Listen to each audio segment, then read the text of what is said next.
Цус ойртол гэж яг юу вэ?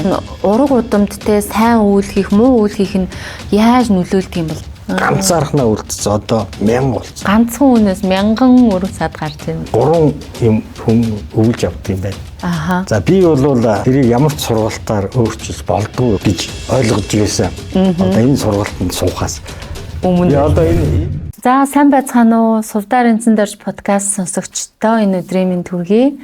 Бас тархиа өөрчил сургалт сонирхогчид тархиа өөрчил сургалтанд хамраж байгаа та бүхэндээ энэ өдрийн мэндийг хүргэе.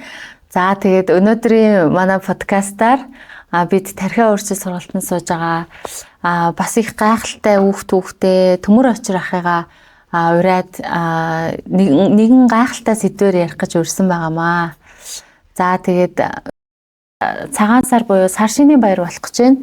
За тэгээд энэ сар шинийн баяр гэдэг маань өөрөө Монгол үндэстний хувьд ахан дүүстэйгээ золгодог, удаан уулзаагүй ахан дүүстэйгээ уулздаг, танилцдаг, хүүхдүүхээ ярилцдаг, үр хүүхдээ хооронд нь танилцуулдаг, ураг удмаараа цуглардаг ийм сайхан ёс заншилтай баяр байгаа.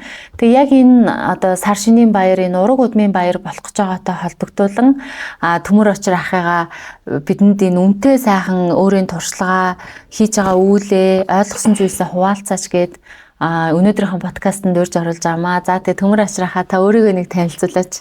За намайг Бисүү Дарцад довгийн Цэрэн доржийн төмөр очир гэдэг. Яагаад ингэж овг хамгийн маа хэлээд байгаа та бүхэн ойлгож байгаа бах. Би бол ер нь энэ подкаст энэ төр юмд одоо ерөөс орж байгаагүй. Нийтийн одоо энэ юмар сүлжээгээр ингэж яхаа анх удаага сувдаа багшигаа та хийсэн юм одоо ингээ бусдад хэлж өгөх нь одоо бусдад сургамжтай бас нэг талаар буянтай ажил юм аа. Энийг одоо ингээд ээж овчтой болохгүй бусдад таниулаа гэсэн хүсэлтийн дагуу одоо хэрэгтэй юм болов гэд гинтхэн шийдэл юм ирчээд байна. Ярьж байна тий. Ярьж байна. Та тэгээд өөрийн хийсэн ажлаа танилцуулаач. Тэгээд та бол одоо ингээд миний бодлоор тий одоо энэ ургийн бичиг сайхан ургийн бичиг бичсэн байна л да. Яагаад цагаан сараар гэж ярьж байгаа гэхээр төмөр очир ах маань бол юм гайхалтай ургийн бичиг бичсэн. Тэгээд маш их туршлагатай энэ ургийн бичгийг бичихийн тулд одоо маш их судалгаа хийсэн учраас өнөөдөр тэр талаар нь туршлага судлах гэж хуваалцах гэж хүмүүст ийм юм байдсан байх гэж ярьж өгөх гэж одоо төмөр очир ахыгаа ярьж өгөөч гэж шалсаар байгаа те хит удаа дараа шалсаар байгаад ингээ яриулж байгаа. Тэгэхээр та ураг удам гэж яг юу юм? Ургийн бичиг гэж яг ямар хуу учиртай зүйл юм гэдгийг биднэрт нэг тайлбарлаж өгөөч. За ер нь бол зөндөө ярьжсэн ургийн бичиг гэдэг нь нэг хэдэн хүний нэр олж авах ч явахта бүгдээрээ мэдж байгаа. Зарим нэг нь архиваас ухаад ураг удмаа одоо ингээд нэр усын гаргаад ургийнхаа шаштрыг хөтлөөд одоо ингээд сайхан буянтай ажил. За хамгийн гол нь одоо энэ ургийн бичиг бол өнгөрсөн цаг. За хүүхдээс гэдэг маань аавын гэдэг шигээ явна. Явах нь ойлгомжтой. Тэгээ би одоо цаг дээр би одоо амьдарч байна. Ирээдүйн цагийн хүүхдүүдтэй гээд өнгөрсөн одоо ирээдүйн цагийг зангидсан ийм л ажил юм байна л дээ. Тэгээд ирээдүйн цагт бол одоо хүүхдүүдэд цус холдуулах гэдэг тийм хамгийн чухал хүчин зүйл одоо чухал юм нь бол тэр зорилго нь тэр. Энийгээ дагаад их олон юмнууд орж ирд юм байна. Тэгээд энийг уншиж судлах гэдэг тийм ажил руу орно. Миний хувьд бол одоо энэ ажлыг нэг юм онцолж хэлэхэд энэ ажлыг би одоо ганцаараа хийгээгүй, ганцаараа хийх боломжч байхгүй. Энэ бол яг удмын ажил байгаа тийм. Удмынхны нэгдэж, зангидж тэгж бүттгэл ажил л да. Тэгээд манайхан бол миний хувьд бол аавын талыг, ээжийн талыг хоёулангийн одоо ургийнхаа бичгийг хийсэн. Аавын талын номыг одоо гаргасан. Тэгээд дээр нь ээжийн талын ном дээр ажиллаж байгаа. Та түрүүнийг аягүй чухал санаа цугуулгаад орхичлоо л доо. Зүгээр нэг юм нэр бичих төдий ажил биш гэж байгаа юм тий. Дээрээс нэмээд энэ ургийн бичгийг ганцхан хүн хийж хийдэггүй, ураг удмаараа хийдэг. Тэгэхээр энэ хоёр дээр та нэг арай жоохон дэлгэрүүлж ярьж өгөөч. Зүгээр нэр бичээд орхих таны хийсэн энэ арга болохоор юугаараа өөр байна. Тэгээд үр дүнд нь ураг удмаараа нэгдэж нэгтрах гэдэг энэ зүйлийн талаар нэг ярьж өгөөч. За жоохон нарийн өвчсөн юм руу орох нэ дээ. За ургийн бичиг би бол тэр талаасаа гэх юм да би бол бас их тийм азтай гэх юм уу. Тийм хүнэлтэй. Өвөг дээдсээс эцэг гэхээс хүн юм өвлөгдөж ирнэ. Би бол тийм их өв манай гэрийнхэн болон би тэр өв авсан байхгүй. За хүн өвлөн ямиг өвлж авна гэдэг нь одоо эд төрөнг байж болно. Оюун ухааны боловсрал байж болно. Би юу авч үлдсэн гэхээр манай аав одоо өөрийнхөө тухай, өөрийнхөө бүхий л амьдралын тухай, өвөг дээдсийн тухай, өвөө эмээгийнхээ тухай бичиж үлдээсэн байна. За миний аав тэрний тийм хүн байсан, ерөнхийдөө аав маань тийм хүн байсан гэд бичиж үлдээсэнгүү. Аавынхаа тухай намтар дурсамж бичсэн байна. Миний өвөө тийм ус аав маань тиймсэн би эмээтэйгээ тэгж хонил хариулж байсан. Миний эмээ тийм хүн байсан гэд сэтгэл зүрхнээсээ гэх юм уу. Тэрийг бичиж үлдээсэн учраас энэ нь бол надад өв болж одоо манайханд үлдсэн. Зөвхөн нэр төдий биш. Тийм юм хийдэг байсан, тийм ажилтай байсан гэхээс гадна тий. Зүрх сэтгэлээсээ тэр хүмүүсээ дурсаад уран яруу хэлбэрээр тэр хүнийг нүдэнд харагдтал бичиж үлдээсэн. Зан төрхийг, зан чанарыг. Зан чанар, сэтгэл зүрх, шулуун шудраг байдал тэр юмыг бичсэн үлдээсэн учраас тэр нь одоо надад өв болсон гэх юм уу. Маш том өв. Үүнийг бичих тий. Хаанаас ч олдохгүй, архивоос олдохгүй шүү дээ. Тий. Тэгэхээр би юу гэж хэлэх гээд байна гэхээр одоо энэ дурсамж гэдэг юм чинь заавал хөгшин настай хүн бичиж үлдээх тийм албагүй юм байна. Миний аав яг миний насан дээрээс эхлээд яг дурсамж яасан өдөр болгон тэмдэглэлийн дэвтэр хөртөлж яадаг. Одоо 10 хэдэн тэмдэглэлийн дэвтрүүдэд дахиж одоо пенсэндээ суучаад тэрийг дахиж эмхэтгээд бүх бичгийн машинаар зохиолаад үлдээсэн байсан. Тэгээд 2 чамдаам гарan тэр имийг бид нэр уншаад тэгээд аавынхаа номыг гаргасан. Энэний урд нь бол манай ургийн бисүүд дарцтай ариун санаа дарцтай өр сад гэдэг номонд бол манай аавын бичиж үлдээсэн тэр түүх нь энэ номныхын суурь болж өгсөн. Тэгэхээр би 1854 онд төрсөн одоо манай арцад өвөг миний одоо хулан цэцэг тэр хүний тухай эхлээд 170 жилийн түүхийг л одоо манай аав үндсийн тавиад дараагийн түүхийг одоо ингэж аваад тэгээд бид нэр тэр хүний тухай ингээд 7 үеэ ингэж одоо бичиж үлдээсэн гэсэн үг шүү дээ. Орчин үеийн улсуудаа бол мэдээллийг аваад ингэ хийсэн. Тэгээд аавыг амьд байхад нь би хэлж ирсэн. Аав энэ ургийн бичгээ бичүүл яасан гэсэн аав надаас хойш бол гэсэн тэгээд 2 жилийн дараа аав маань тэгээд бурхан болсон л та. Тэгээд тэрийг мэдсэн юм хэлв те. Харин тийм байна. Тэгэхээр таасаа нэг юм хэлж штэ зүр нэр төдий биш 170 жилийн өмнөөс энэ хүний одоо нөгөө ааш авир гэх юм уу те. Итгэл бишрэл ямар хүн байсан гэдэг энэ мөн чанар талаас нь ерөнхийдөө бол таад бүр ингэж зүгээр нэрээр төдий биш, тийм хийжсэн төдий биш нэг ингэж бичсэн гэж ойлгож болох уу? За ер нь бол ургийн юг одоо нэг итгэвтэйгээр нэг 5-6 жил яаж чинь олон ургийн ном үзсэн. За тэгээд ургийн номнууд бол номонд ихэнх нэг тийм лавлах маяг. Гэхдээ энийг би буруу гэж байгаа юм биш. Хийсэн сайн. Тий хийсэн сайн тий. Хийсэн сайн. Энийг өшөө жоохон бол цэрэнд орж гэдэг хүн одоо амьдарч исэн байна гэд. Тэгэхээр мундаг хүн байсан, мундаг ажил хийсэн. Тэр хүн зүрх сэтгэлийн хувьд ямар хүн байсан?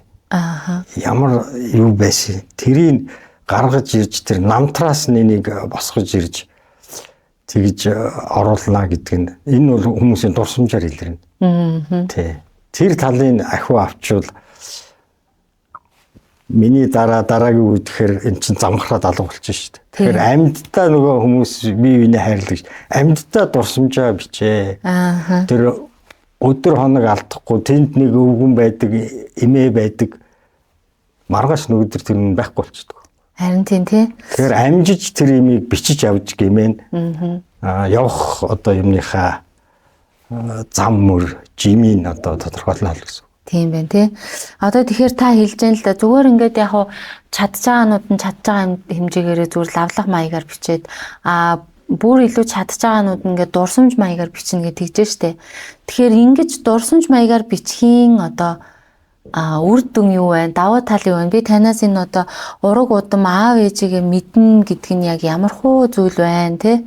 Бид энэ ураг удам энэ удам судраа мэдгээд ингээд идэг штэ. Хүн ингээд нэг одоо хүнтэй гэрлэхэд хүртэлтэй ямар удамтай удам судрын юу юм ингээд ингээд асуугаад байдаг. Тэгэхээр та надад нэг энэ талаас нь энэ ургийн бичиг бичиж удмаа ойлгох, өөрийгөө их үүсвэр ойлгох гэдэг энэний одоо үр дүнгийн нэг ярьж өгөөч өөрийнхөө ойлгосноор.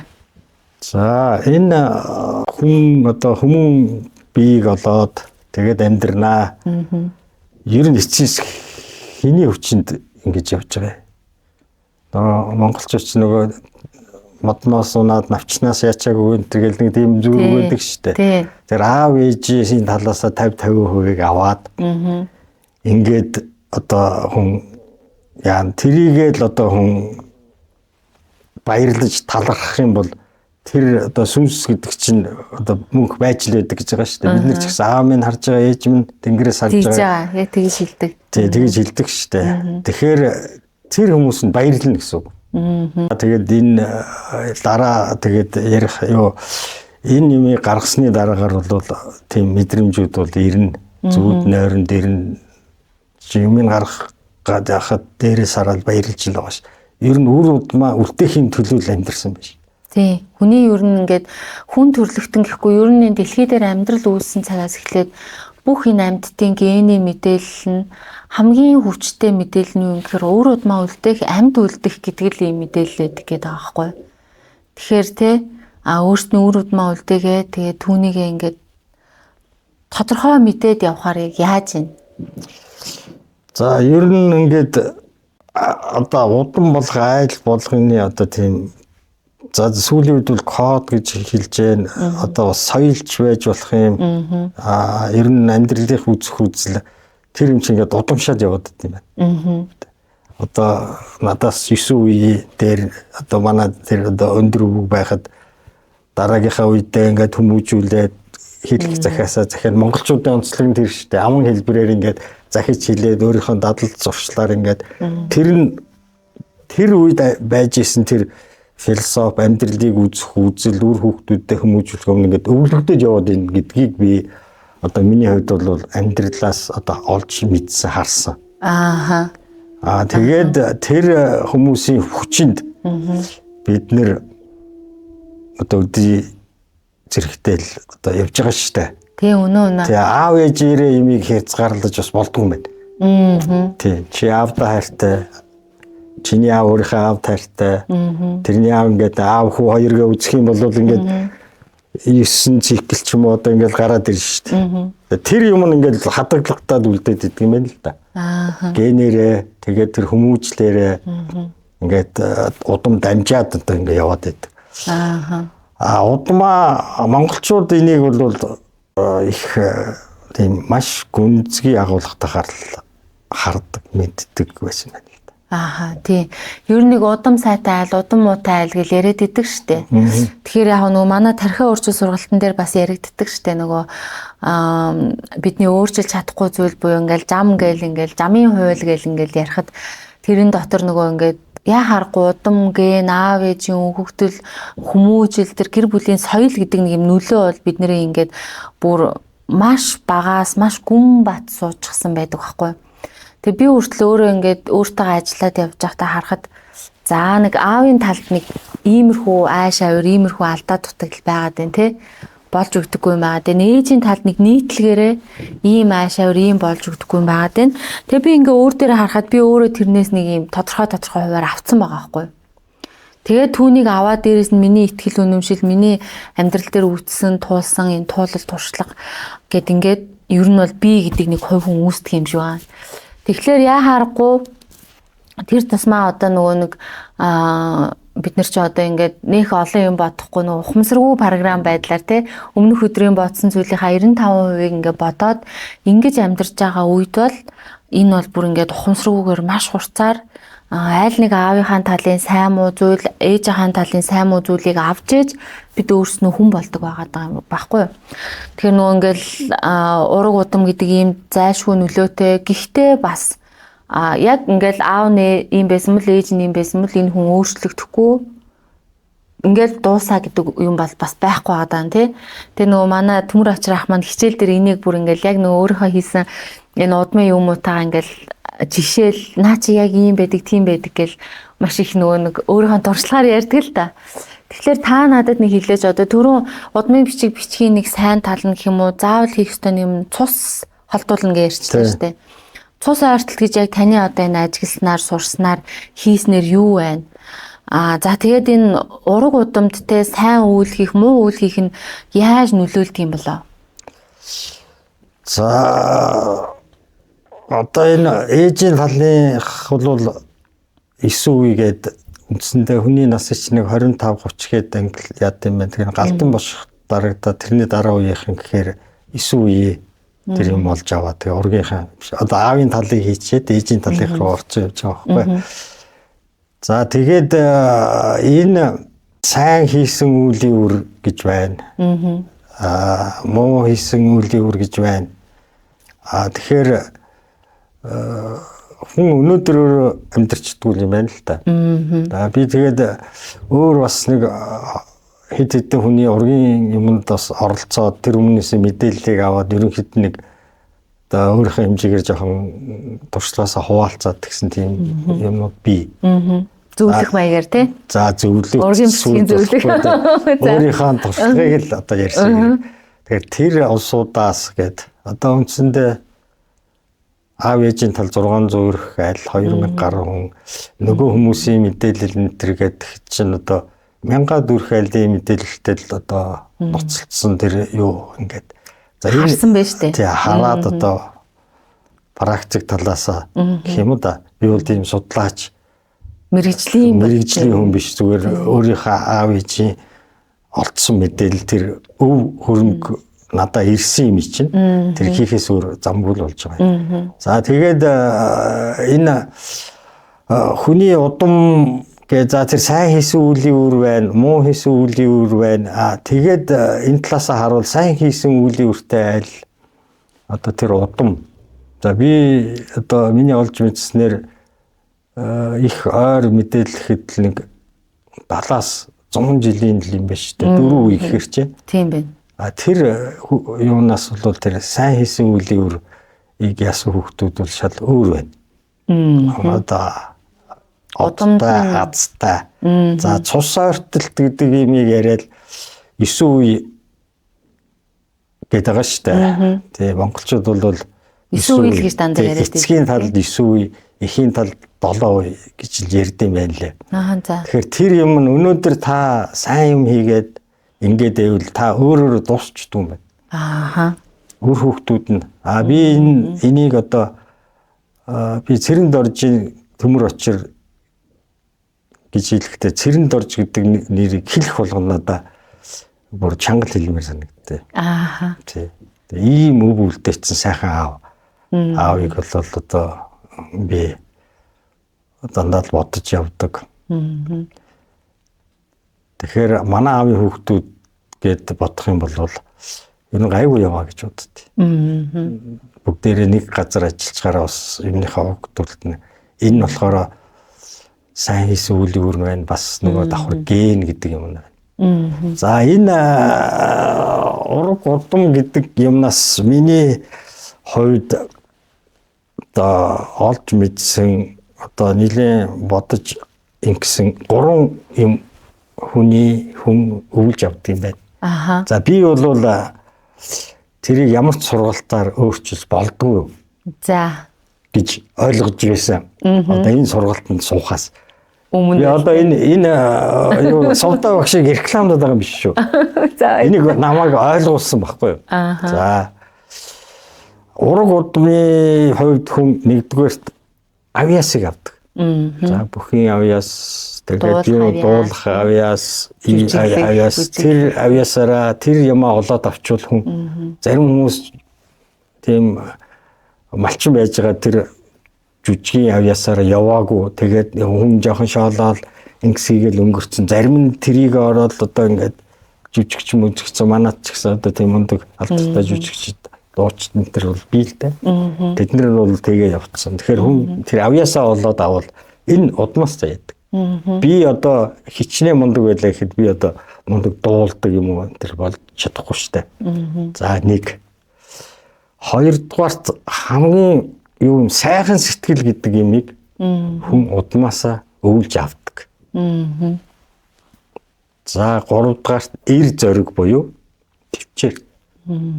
Манай ээжийн талынхан бол маш их төвчээртэй улсууд.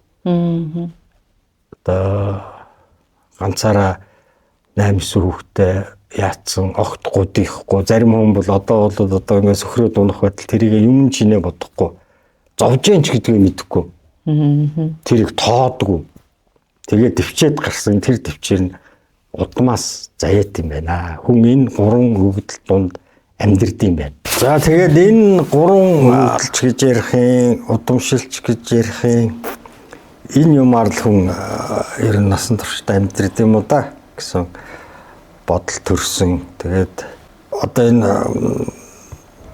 бясалгал одоо энэ тархиа өөрчил гэдэг юмд үг дээцтэй баярл гэдэг нь шүү дээ. Тэ хэний хүчинд байсан баярл гэдэг таларх. За тэгээд тэрэнд л ингэ талархаж байх юм бол бас хүний нэг сайн явахын үндэс байна. За тэгээд ерөнхийдөө удмын энэ хүчин зүйлдэл хүн гэдэг амтан гэдгийг одоо хэллээ. Гэхдээ сайн муу байж сав дүүрнэ гэдэг шиг хүн бол 100% одоо тийм мундаг сайн. Эний нэг юу тал нь болохоор удмын одоо өвчин гэж юм байна. Тэгэхээр ерөнхийдөө энэ ургийн бичиг бичиж байгаа улсууд энэ тэгэхээр генетик тал руу орно шүү дээ тий. Тэгээ би бас генетик центр улсуудтай уулзж байсан. Тэгээд ерөнхий энэ хандлагыг харахаар ургийн ном гаргаад ингэхээр сайн бахархууштай юм аа. Айгу бичдэг. Энэ зөв. Одоо тэрийг даган дуурах.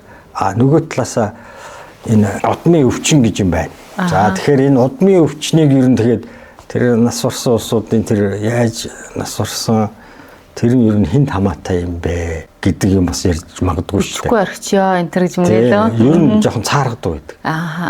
Тий, ер нь ямар одоо ингээд мэдээлэл цуглуулгаад аав чинь ямар ингэсгүй манай аав жоохон дургууд ч юм уу. Энийг ер нь бичих хэрэггүй. Энийг би бол бичих шаардлагатай. За. Үннээр нь тий. Өөрийн юм өргүү гэдэг шиг би одоо хүнээр жишээд би өөрөө сахарын өвчтөд одоо 20 жил болж байна. Одоо нэг бахархууштай ч юм биш. Бас тэрийг нэг нуугаад байх юм биш. Манайх бол тийм юм гений бол тийм байгаа юм байл. Тэгээд одоо би олж мэдлээ шүү дээ. Энэ удмын бичгээ хийгээд хүмүүсээ судалж явж байгаа тий. Ер нь одоо ч тиймэрхүү байна. Тэгэхээр миний хүүхэд одоо надаас 50% тэрийг өвлж авд юм байна. Одоо нэмж генетик учраас надад хэлж байна тий. Миний хүү ингээ хүнтэй суулаа гэхэд сахарын өвчтөй хүний одоо тийм удамтай ураг барилжуул яах вэ? Сахар тусмаа атлан л өснө гэсэн одоо тооцоогч ирэх гэдэг тийм. 50% нь одоо 100% болчвол яах вэ? Харин тийм ээ тий. Тэгэхээр хоёр хүн хайр сэтгэлтэй болоод сууна гэдэг бол заавчлаарай одоо тэр би шуутга хэлчихье. Хайр сэтгэл бол одоо дурлал хайр сэтгэл бол нэг насны амьдрал гэж ярих юм байлаа. Зарим нь суугаад салдаг ч юм уу тийм юм байдаг. За үлдэж байгаа үр хүүхэд тийм удмын өвчтөй байх юм бол тэр хүүхэд насны зовлон. Нөгөө нэг хайр сэтгэл гэдэг юм чинь гэрэлж бараалах ураг барилдах гэдэг юм нь тэрийг ингээд одоо зөв шийдэж амьдралаа эрүүл зөв авч явах нь хүний бол хариуцлага хүн болж төрснээ. Тэгэхээр тэр юм ингээд орчхоор одоо хүүхдүүд нь зовсон тийм байдал руу орж магадгүй. Ааха, тийм шүү те. Тэгэхээр энэ юмыг ягаад хүүхдүүдтэй тэрийг ойлгуулад тэгээд цаад юм ингээд монголчууд удмын хар гэдэг тийм юм чинь тийм учиртай юм байлээ. 1940 юм уу 50 оноос урагшаа монголчууд болохоор удмын мэддэг айлаасаа бараг хамаатан шахуу айлаасаа хүүхд төрөж авдаг гэсэн байна. За тэрнээс хойшоо ингээд социализмын үе рүү ингээд ороод эхлэхээр хүүхд төрөж авахта асрамжийн газраас очиод харж байгаа л авчдаг шүү дээ. Тэгэхээр одоо хүүхд төрөж аваад тэрийг хүн болгоно гэдэг бол их буянтай ажил. Гэхдээ тэр монголчууд бол тэрийг таньж мэддэг. Удмын мэддэггүй айлаас хүүхдийг өргөж авдаг байсан байна. Малчч одоо хоорондоо ингээл айл сахалцаар тэр тэднийх ингээд би энийг баттай жишээ бол манай ээж өргөмөл гэдээсэн.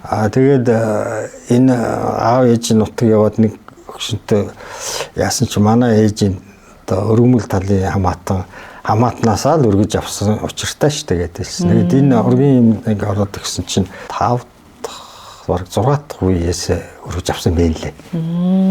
Тэгээ монголчуудын уламжлал нь тийм байсан юм байна. Тийм тэр үе чинь дайн дажин өр хүүхэд нь өргөдөж хорогдно. Ер нь бол нэг цаг бол бас хэцүү л байсан юм шиг байна. Тэгээ нөгөө хүүхэд өргөж авах асуудал их байдаг байсан. Тэгтээ тэгэл хамаагүй хаанаас ч хамаагүй ингээл таних мэдэхгүй ураг удмаас хүүхэд авдаггүй байсан гэсэн санаа ахна ш тэ. Тэгээ эн чинь бас цаанаа одоо сая манай төмөр очрах хэллээ шүү дээ.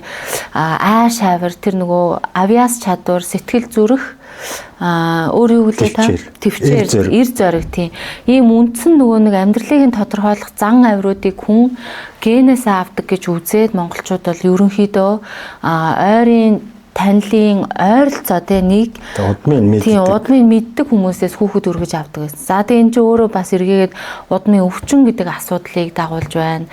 Ийм асуудлыг нөгөө бодолцох хэрэг гардаг байх нь байна. За тэгэхээр та ингээд өөрийнхөө болон хүний ийм олон одоо ургийн мичгэн дээр ингээд ажилласан байж тээ. Цус ойртолт гэдэг асуудал хэр байдаг юм бэ? Цус ойртолтын талаар та бидэнд ярьж өгөөч. Ямар хохирлолтой байдаг юм бэ? Ургийн бичиг хөтөлбөрийн хамгийн гол юм чинь цусыг холдуулна гэдэг байгаа шүү дээ. Тэгэхээр энэ цус ойртолт гэдэг чинь ямар хөө асуудал юм бэ? За би ч одоо нэг судлаач энэ төр биш бүртлээ одоо тэгэл энийг нэг яг ганц нэг жишээгээр л хэлье да. Тэгээд бас энэ ч бас их эмзэг асуудал шүү дээ. Тийм. За ер нь цус холдно, цус ойртно гэдэг юм болвол одоо тэрийг сайн генийг одоо холдуулаад сайн удам өгсөөр явна гэдэг бол орчин үеийн жишээгээр одоо энэ хурдан удмын ядуу шүү дээ тийм. За тэр гал шар тэндээс аваад тийм ингээд одоо тэр чинь хэдэн зуун сая тэрбум хүрээд байгаа үстэй. Тийм. Тэ нэг адуу. Тэгэхээр монголчууд бол энийг дэндүү сайн мэдчихсэн л асуудал. Цус ойртолт гэдэг имийг энэ инхма докторч ярьж ирсэн өөр генетикч улсууд инхээр цус холдоод явцсан улсууд бол юмд авьяастай. За тэгээд хамгийн гол нь дархлаа сайн суудаг гэсэн шүү дээ. Өвчин төсвөртэй. Өвчин төсвөртэй авьяастай. Тэгээд цус ойртолт гэхээр нэг шүсээ гойжулсан хүн байдаг гэдэг чинь тэр үл биш юм байл л дээ. Дархлаа султаа ах нь. Дархлаа султаа тэгээд оюуны бүтээн жоохон тийм юу. Оюуны чадах буурдаг ах нь тийм. Тэгээд тэр хүний өгөгдөл нь одоо тийм юм чинь тэр хүний ч одоо буруу байхгүй. Амьдрах чадваргүй болох нь шүү дээ. Дархлаа өгдөл гэдэг чинь өөрөө юу гэхээр хүний нөгөө сэтгэн бодох өвчнийг эсэргүүцэхдээ ямар ч нөхцөл байдлаас амьд гарч ирэх чадвар шүү дээ. Тэгэхээр энэ цус ойртой явчихаар чинь амьдрах чадвар нь муудаа явчихдаг гэсэн үг аах нь тий. Тий, монголчууд энийг яагаад ингэж сайн мэддэг болсон гэхээр миний бодлоор энэ ахуй амьдралтай нь холбоотой. Байгаль дасан зохицож явж одоо хуц тавина, нохон тавина, азраг энтергээл тэгэхээр сайн удмын югаар эн чинь нөгөө монголчууд одоо дайн байлдаан болоход л одоо хамгийн хурдан морьтой байж амьд гарна. Тэгээд өвлийн хүүтэн зуны одоо энэ юунд чинь эрс нөхцөлт чи одоо хонь малаа яхад сайн одоо өр удмын югаар ингээд сэлгэж одоо сэлэгц энтер гэж яриад хүч тамиртай тийм юмар ингэжсэн болохоор ургийн энэ цус хортолтой имийг бол Гур адуу мал дээрээс хараад ойлгох нь шүү дээ. Амьдралынх нь хөвшил байсан байна. Энэ юмыг хийж одоо яхаа шинжлэх ухаан бол би бас ганц нэг ном өнтер уншижсэн ген гээд нэг ном байна лээ. Бас энэ талаар сонирхож байгаа асуудал уншиж хэрэгтэй. Энэ Монгол заяатан гэж нэг ном байгаа. Энэ дашрамт хэлэхэд гүн үлсийн зохиолч. Тэгээ иймэрхүү номнуудыг уншвал бас арай огтхон өөр болд юм байна лээ. Харин илүү ойлголт авах нь. Тэгээд энэ монголчууд энэ ер нь гений талаар бол одоо Чарльз Дарвин гэж эрдэмтэн одоо Чарльз Дарвины онол энтер гэж хичээлд хөвслийн онолыг үндэслэгч тий. Тэрнээс урагшаа тэр өөр нэг хүн байсан. Ингээд судалсаар байгаад тэгээ 20 дугаар зуунд ер нь ингээд 9 үе гэдэг чинь 9 үе гэдэг имийг шинжлэх ухаан бүр сүүлд одоо 20 дугаар зуун одоо ингээд гаргасан байна шүү дээ. Монголчууд бол хэдэн мянган жилийн тэртээс тэрийг яаж 9 үе гэж мэддэг. 9 үе гэж мэдчихдэг жил явчихсан тийм. Тэгэхээр таны хэлж байгаа бол ингээд ген бол 9 үеэс 9 үе дотгошоо бол холдож болохгүй гэж байна шүү дээ. Одоо нөгөө аавын тал чинь нөгөөх нь 7 гэдэг байгаа шүү дээ. Яагаад энэ талаараа дахиад жоохон дэлгэрэнгүй мэдээлүү гэж. Гэхдээ 7 гэдэг нь яг үдэ зүгээр энэ би 7 гэдэг учрыг нь болоогүй. Гений одоо энэ удам судлаач тулсууч аав ээжийн талаас ер нь энэ цус хортох гэдгийг хингийн л ойлгочих юмар юм байл л дээ. За. Тэрийг одоо эрдэмтэд энэ улсууд хэлсэн л лээ. Аав ээжээсээ 50-50. Тийм цусын ингээд ген авж штэ. Тий одоо ДНК-га тий.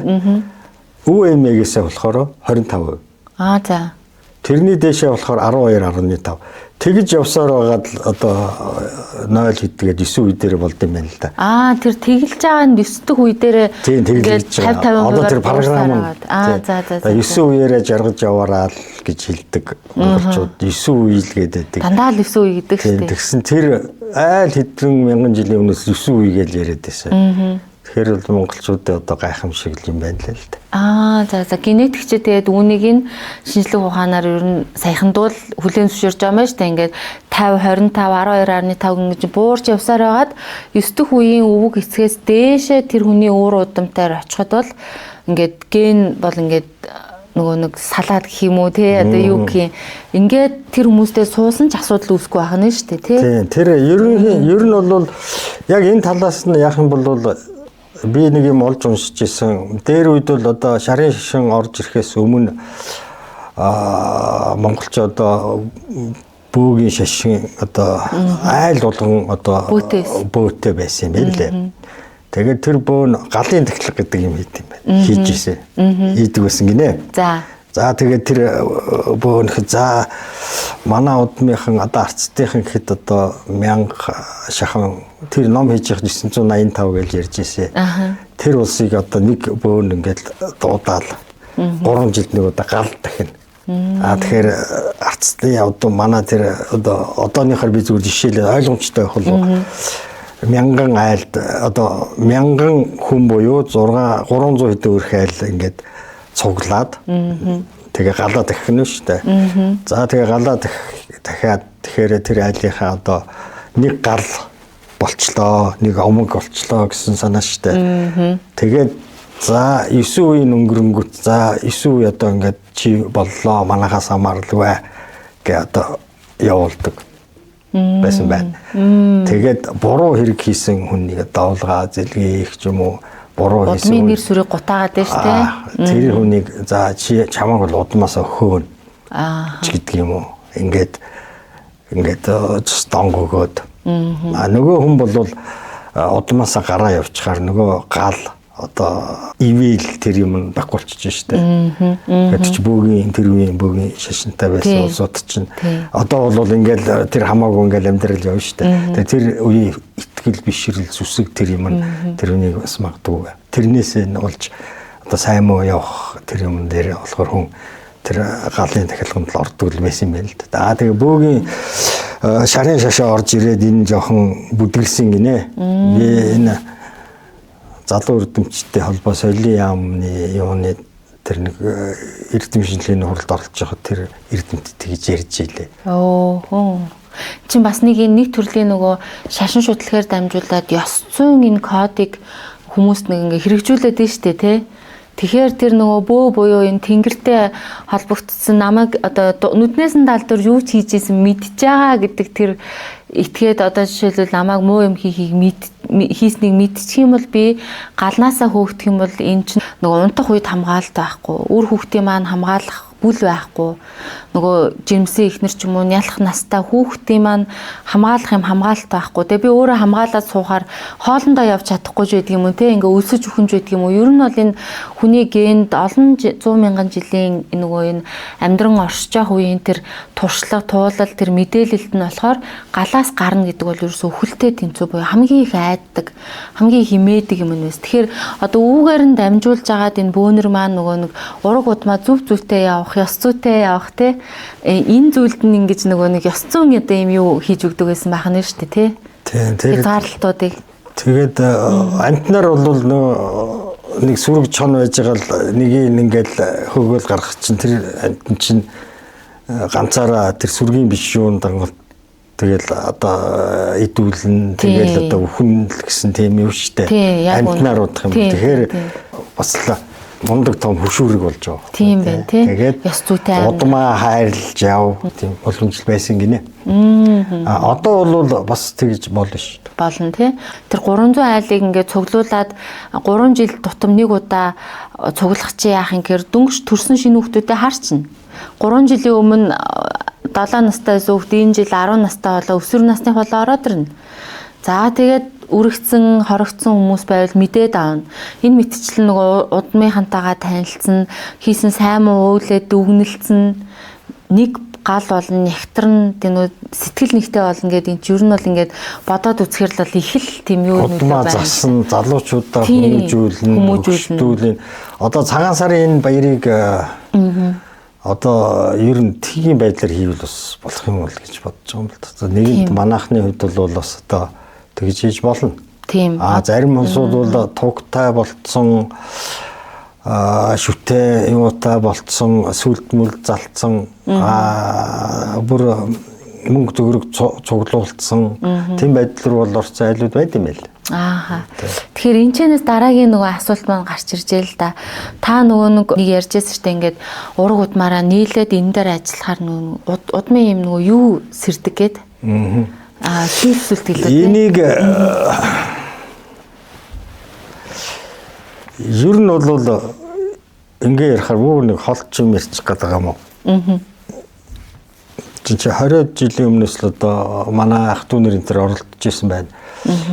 Манай аав тэгэл би эхлүүлээл ягаал тэгэл явж байгаа л Түмэн адууны баяр руу бид нэр нутг руу явсан. Манай тэр удмын улсууд 20 гаруй хүнтэй.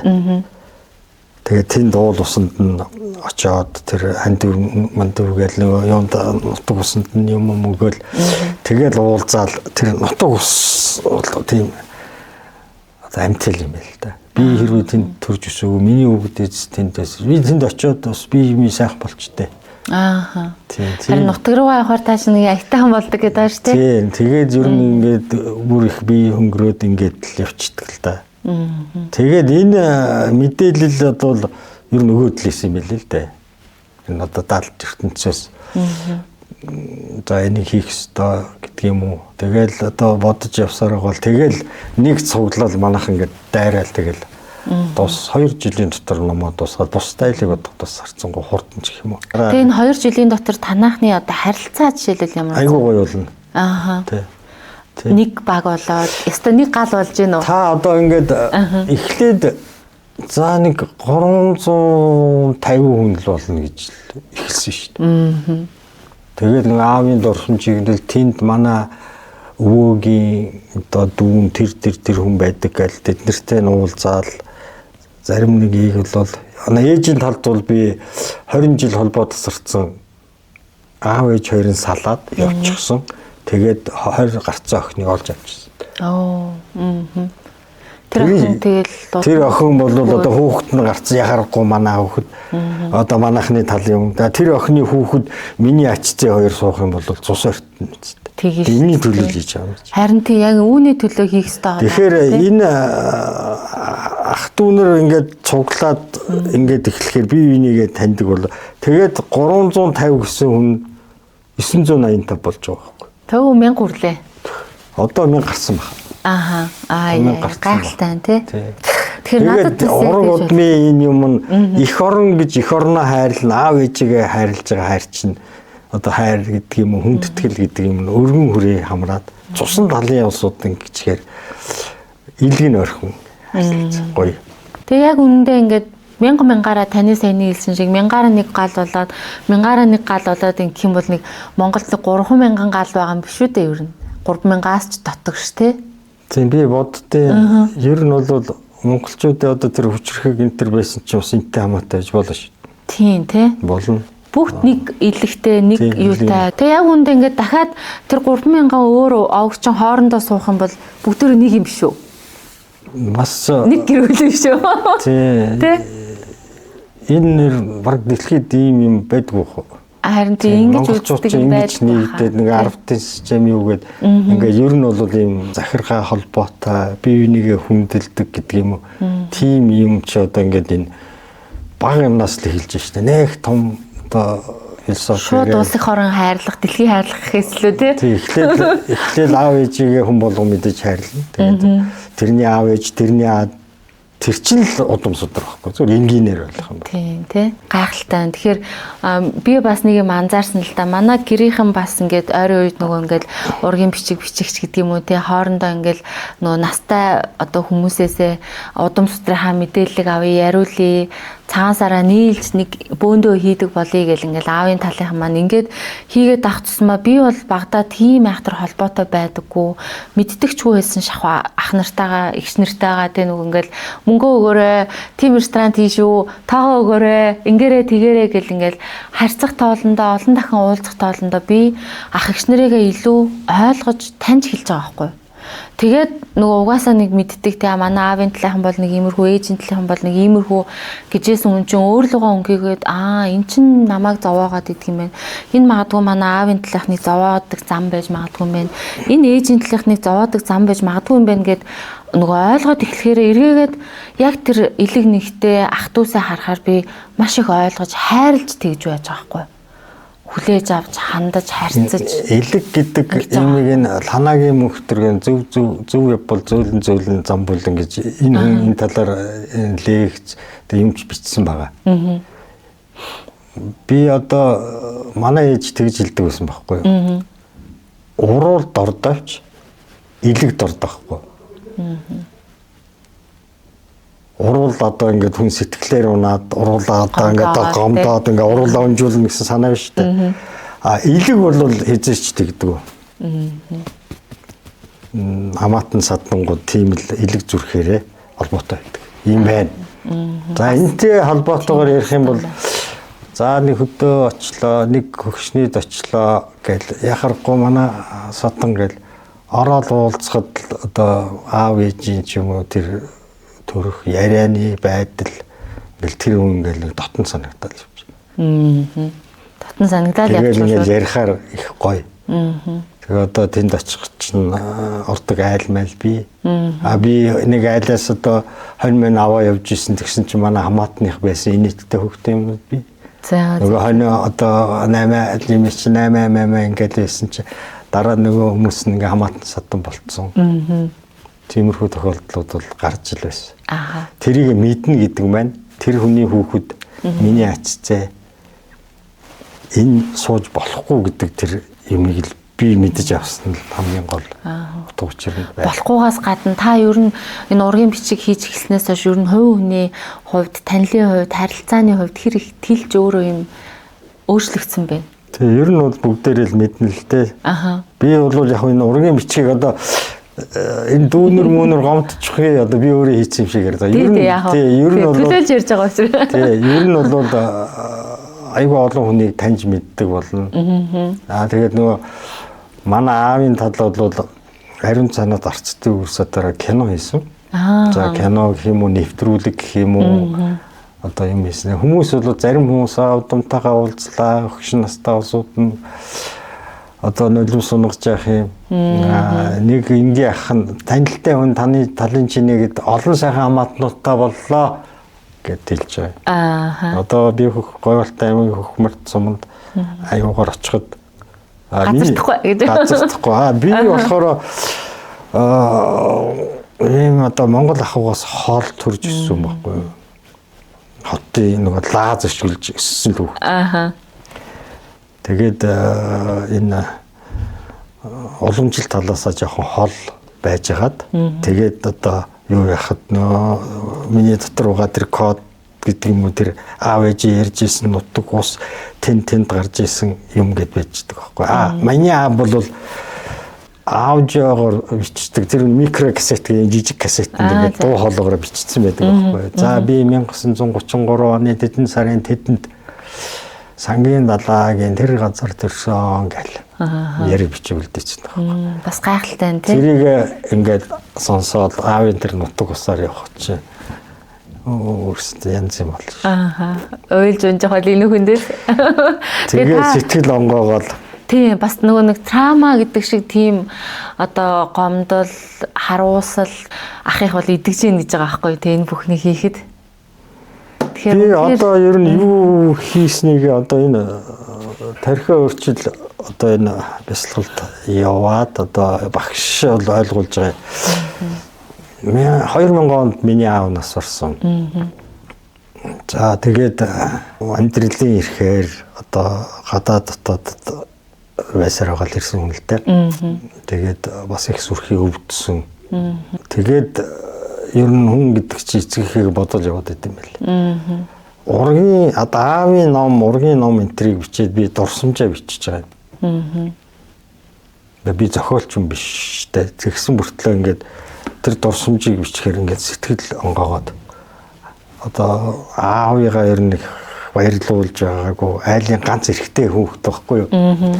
Тэгээд энэ үүрэг оногдсон юм шиг байгаа юм.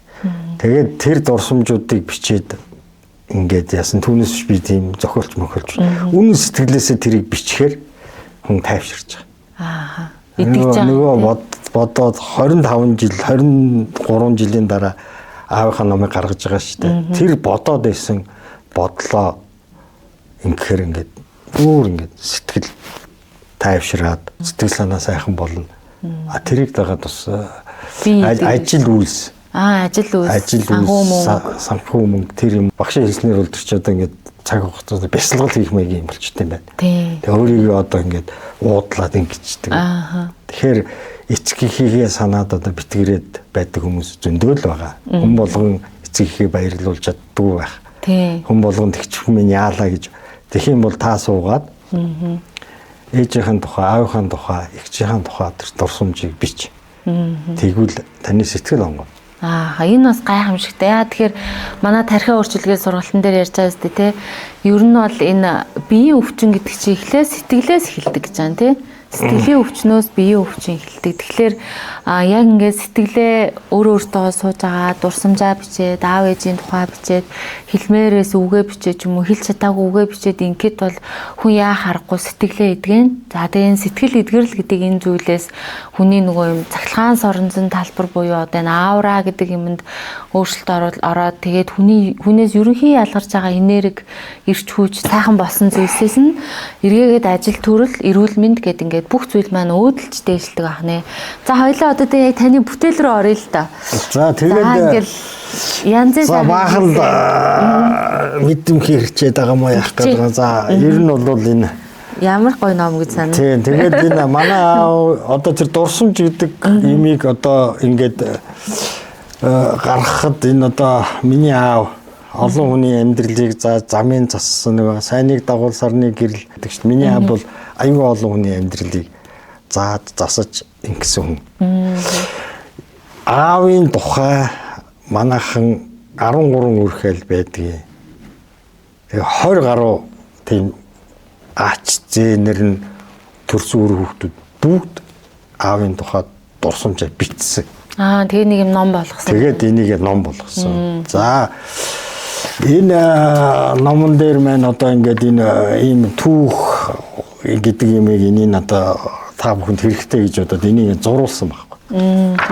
Одоо энэ бүгдийг ингээд зураачаар зуруулаад тэгээд энэ дурсамж энэ ном болохоор миний аав өөрийнхөө аав ээжийг өвөг эцэг эмээхээр дурссан. Тэрний дараа би аавыгаа дурсаж байгаа. Ачцэн өвгөө дурсаж байгаа. Дараа нь миний хүүхэд миний ач нар намайг ус дурсах байх. Нэгд эхлэлийн тавьсан учраас. Инхээр энэ юм ингээд гэр бүлийн их нэгдмэл байдалтай. Манайхан энэ номыг гаргаад аавын номын баярыг хийгээд 80 гаруй хүний хүлээн авалт тэгээд номын тараасаа энэ дотор аавтай ажиллаж исэн настай хөгшин оюутан байсан улсууд хамаатан саднуудыг цуглуулад тэр хүмүүсээс аав ээжийн тухай яриулаад хүн болгон дурсамжаа бичиж чадахгүй аавж хэлбэрээр бичээд тэгээд энэ номонд ингээд маш олон хүнийг одоо юу ингээд дурсаж явж одоо энэ юмыг хийгээд тэгээд энэ дундаас одоо аавынхаа бичсэн шүлэг мүлэг юмыг оруулаад миний их чинийг эмхтгсэн юм байгаамаа. Тэгээд энэ ном бол манай удмын түүхийн суурь болсон юм байна. Гайхалтай тийм манай энэ Төмөр Очир ахын гэр бүлийнхний удмынхны хийсэн энэ номны чанар манар үнэхээр тэр зураг муураг бүр болохгүй бол зуруулж агаад тий зураач хүнээр төвшлүүлж зуруулж агаад ийм гоё үлдээс. Тэгээд би бодохдоо бол хүн ингээд өөрийгөө таних гэх юм бол эхлээд удмаа таних хэрэгтэй юм байна.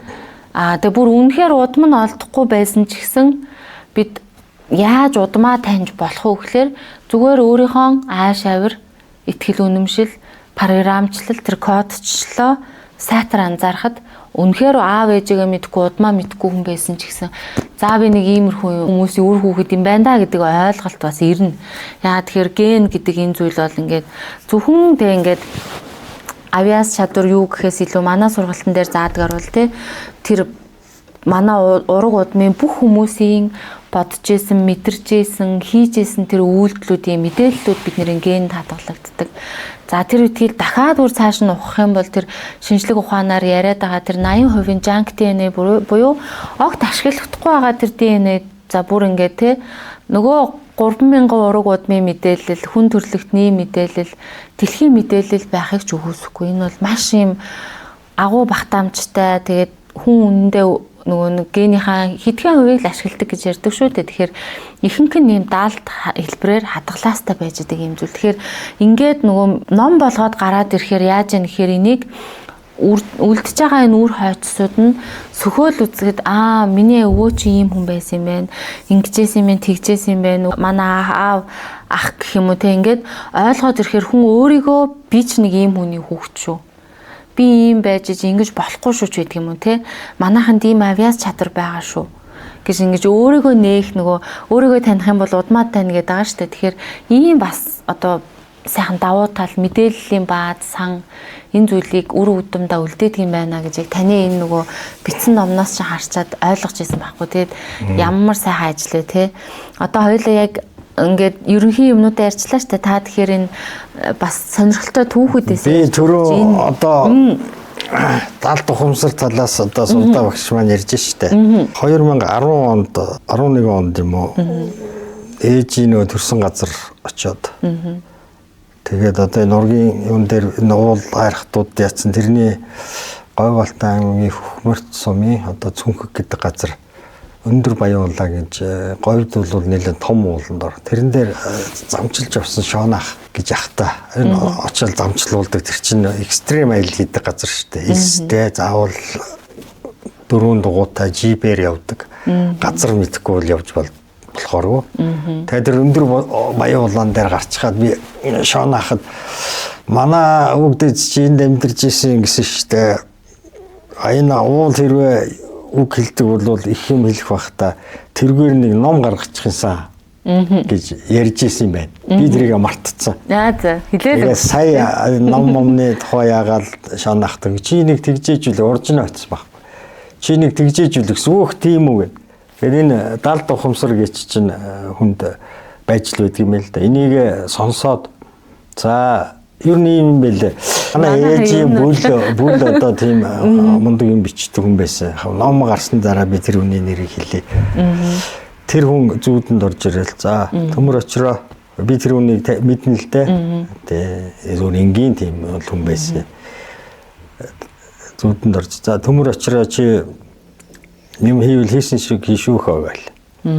Нэг хинээсэн чгүй, нэг уралсан чгүй. Тэгээ хайсаар байгаа тэр хүний сонинд хэвлүүлсэн тэр өгүүллийг 1969 онд хэвлүүлсэн гэдгийг би энэ мөнхтөр харланагийн мөнхтөр хахаас тэр хавцаа хэвлүүлсэн гэд тэрийг олж мэдчихээд тэгээ архиваас тэр хүний өгүүлэл янз янз юмнуудыг олсон л доо. 70 ертөнцөөс 70 ухамсарт маань нөлөөлж шээ. Тий, нөлөөлөхөөр барах уу чиглүүлээ те. Тэгээ энэ юм хийгээд ингээд гацсан. Би аавынхаа юмыг сонниос зөндөө авч ирсэн. Ихч мэгчтэйгээ суугаад архиваас зөндөө сууж юм авсан. Сонины архиваас гарсан тэр бүх юм энэ номонд нь манай аав 1958 онд үнэн сон пенери үнэн сон юм бичсэн юм билээ. Тэрийг нүртэл олж авсан.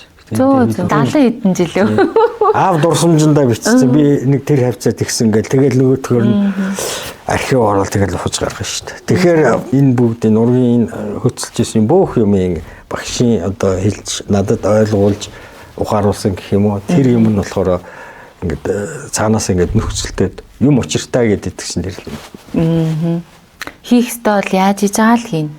Хийхгүй байгаад ахам бол харин зовоож өгнө гэдэг шиг те. Тий. Тэгээ шахаа гэж нэрлээд идэх чи ер нь бол тийм байгаа байхгүй. Хүн нөгөө хорвоод ирсэн мөн чанар зориулт хийх ёстой юм аа. Хийхгүй ингээд нөгөө бид нар чи материалын ертөнцийн амьдралд хүлэгдэж баглагдаад мөнгө олох ёстой, ангь ёстой, тех ёстойг явцдаг штэ. Тэгэхээр яг ингээд буруу зүгээр яваад тахлаар нь нөгөө шахаа гэдэг юм орж ирэх буюу өвдүүлнэ, амьдралд нь зовлон учруулна. Тэгэл өстой нөгөө зүүд нойронд нь орчиж болж जैन те. Зүгээр санаанд түүнийг хүн хурж ирээд нэг юм хилдэг ч юм уу. Гэт ерөөсөө энэ амьдрал тохиолж байгаа бүх юм бол дандаа учир шалтгаантай байдаг. Тэгэхээр бид одоо энэ ураг удам ингээд энэ яриаг өрнүүлж байгаа, сар шинийн өмнө ярьж байгаа. Тэгээ ийм туршлагатай төмөр очир ахыгаа оруулж ирж ярьж байгаа нь өөрийнх нь энэ гайхалтай бас туршлагуудыг яриулах маягаар хүмүүсийг одоо тэгээ зориг мөрөөсөө битгий хадаагаарай л гэж уриалах. За тэгээд юу хийсэн бэ гэдэг сонирхолтой байх. Тэгээд зөндөө л оршил ярьчих шүү л. Одоо хийсэн юм хэлээ танилцуулъя. За энэ бол манай ургийн бичгийн одоо ингээд хайрцаг нь. За ийм ургийнхаа бичгийг одоо биччихээд тэр юм одоо ингээд хуйлаад шкафын дээрээ тавьчихсан байх шүү дээ. Тэгээд тоосон дарагдаад тахаар энэ бол энэ ургийн бичгийн цаана бидний өв дээдсийн нэр бий бидний энерги нагаа одоо тэр юмыг ингээ хадгалж байгаа савыг бурхны өнгөрваа гэж ярьдаг шүү дээ. Судраар бол шогол гэдэг юм байлээ. Энэ юм чинь саяхан л мэддэг болж байна шүү дээ. Шогол гэдэг юм. Тэгэхээр энэ одоо шогол гэдэг юм ингээ хийсэн. За энэ талын нь болохоор энийг бас л манай нэг түүхч мөнх дэлгэргээд залуу бий. Тэр залуу яг цэвэр Монгол хийн гинэ. Тэгээд энэ тойруулаад юм алхан хээ. Тэгээд энэ дотор нь болохоор түмэн нас гэдэг үстэй тий. Энэ дуустдаггүй хээ гэж. Тийм дуустдаггүй хээ. Тэгээд энэ тойруулаад энэ алхан хээ нь болохоор ураг удмаа одоо хамгаалнаа гэсэн санаа алхан хээ. А энэ дотор нь байгаа нь бол түмэн наст одоо энэ хээ нь болохоор тасралт үргэлжлэх тийм бэлэгдэлтэй юм байна. Тэгээд энэ дээдлийн юм сампин зангидаад ингээд энэ дотор одоо ургийнхаа бичгийг хадгалаад одоо бурхныхаа хоймрынхан дээр одоо манай ах дүүнэр одоо ингээд залтсан ингээд энийгээ дэлгэж харуулад. За одоо яг ургийн бичиг маань өөрөө ийм одоо энэ ургийн бичиг маань өргөөшөө 95 бол одоо 1 метр хавцаа. За энэ болохоор түүх өгүүлсэн юм уу да. За энэ ус нь ямар учиртай гэхээр аав ээжийн талыг тусгаарлаад хоёр одоо голын наан цаана гэж шүү дээ. Тийм голын наан цаана гэсэн санаа юм байна. За энэ сутаа хайрхан. За энэ уснаас ийшээгээ болохоор манай ээжийн талын гэж ярьж шүү дээ тий. Тэгэхээр манай ээж бол галдан бошигт манжид дарагдсны дараа манай ээжийн тал одоо 9 үеийн урд одоо 300 орчим жилийн өмнө цам гаруй хайрханы өрөөс одоо зогтож ирсэн мэл. Өөлдүүд. Одоо Говьалтай аймгийн Эрдэнэ бүрэн сумын Баянгол баг гэж байгаа. Тэр багаас Баянгол гэдэг нь тийм энэ уулын энэ цам гаруй хайрханы ам юм билээ. Тэндээс ингээд явжээ. Замаараа энэ дөрвөн хайрханаар орсон байна. Одоо ингээд энэ зам энэ болохоор ингээд нүүж ирсэн нүүдлийн одоо оруулсан санаа. Тэгээд энэ одоо нүүдлийн айж явж байгаа үст тийм ээ. За энэ айл энэ юунд ирсэн байна. Энд одоо ирээд тэгээд энэ газар одоо ингээд шуурсан байна. Энэ бүгдээрээ одоо уул хайрхтуудын очоод зургийг аваад тэгээд зураачаар зурулсан хэрэг.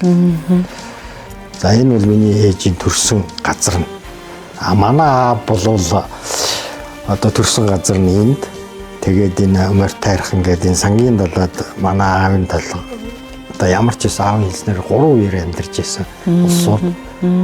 Тэрийг бол манай олон цэцэгч нь бол 1854 онд төрөөд 1924 онд нас барсан. 1922 оны тооллогоор тэнд амьдарч ирсэн гэдгийг нотолсон. Энэ бол их сайхан үлс одоо сайхан надад санагдж ирсэн.